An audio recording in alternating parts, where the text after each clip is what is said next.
নামাজেরই দাওয়াত নবী দিতে যেদিন যায়, কাফেরেরা করলো আঘাত নবীজির গায়।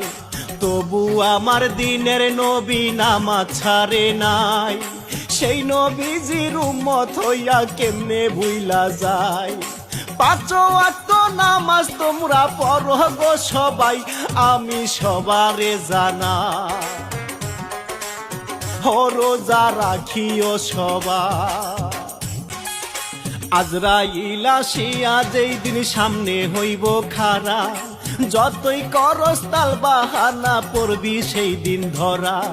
দৌড়াইয়া আসিবে তোমার আত্মীয় স্বজন, চাইলে কি আর থাকতে পারবি ওরে পাগল মন। সময় থাকতে হিসাব করে লও না আল্লাহর নাম, তুমি